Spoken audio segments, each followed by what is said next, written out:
So let's talk about Oklahoma. Right now, the state is at a real crossroads.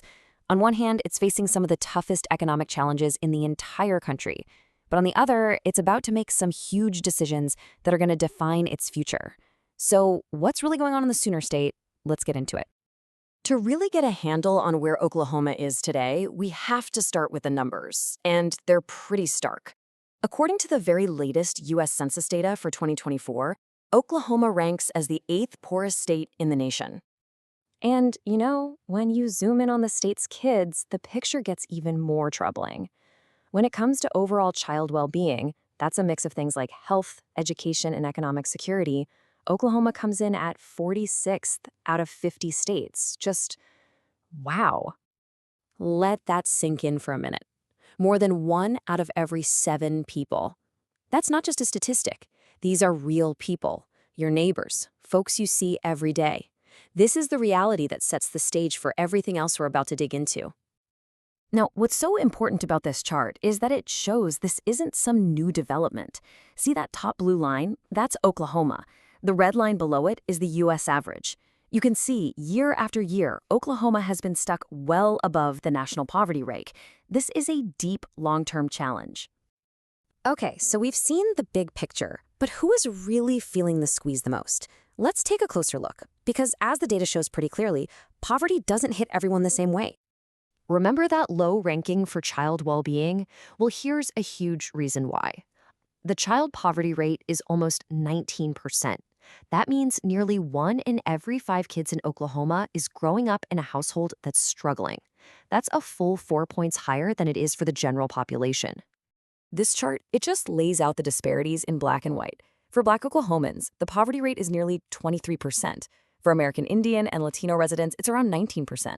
Now, compare that to the rate for white Oklahomans, which is under 13%. These aren't small gaps. They point to some really deep-seated inequities in the state's economy. And the story continues when we look at gender and disability. Women are more likely to be in poverty than men. And for Oklahomans with a disability, the rate is a staggering 22%. So the takeaway here is pretty clear. Your race, your gender, whether you have a disability, all of these things can dramatically shape your economic reality in Oklahoma. So how does all this economic hardship actually play out in real life? Well, for starters, there's a massive housing crisis. This quote is a real gut punch. Over 70% of the poorest renting families are spending more than half of everything they make just on rent. Think about that. There's almost nothing left for food, for gas, for an emergency. And this right here, this shows you why that is. This is the supply side of the crisis. Just look at this. For every 10 low-income families out there looking for an affordable place to live, only about 4 such homes even exist. It's like a game of musical chairs, where before the music even starts, you already know more than half the people won't get a seat.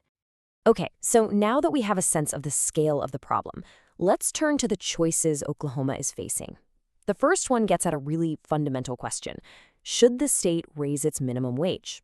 Could that be a path to a higher income for thousands of people? So here's where things stand right now. The minimum wage in Oklahoma is $7.25 an hour.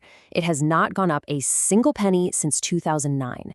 If you work full-time at that wage, you're making just over $15,000 a year. That's barely above the federal poverty line for one person. And this all leads to State Question 832, which voters will decide on in 2026. On one side, supporters say, look, this would help over 200,000 Oklahomans. It would boost the local economy and help lift working families out of poverty. But on the other side, you have some real concerns about what this could mean for businesses and consumers. People worry it could lead to higher prices or even affect employment levels. It's a classic debate with passionate arguments on both sides. Now, the second big policy debate is tied right into the first one. It's all about how the state manages its money.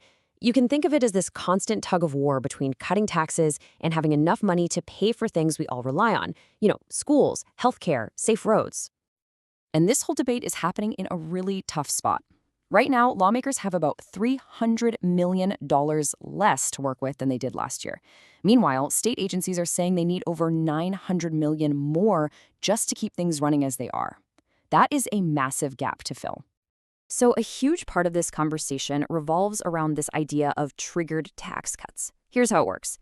It's a law that basically says if the state's bank account hits a certain number, taxes get cut automatically. Lawmakers don't even have to vote on it again. It's kind of like putting the state's tax policy on autopilot. And this isn't a new idea for Oklahoma. They've tried this before. Just look at this timeline. Back in 2012, a triggered cut kicked in and made a $500 million budget hole even bigger. Then it happened again in 2016. A cut went into effect right in the middle of a $900 million deficit. It got so bad that lawmakers eventually had to go back and reverse the cut. So, the state's own history shows that this approach can be pretty risky. So, you've got these huge debates happening over wages and taxes, which leads us to our final crossroads. It's about a simple question. How much power do citizens actually have to shape these decisions themselves?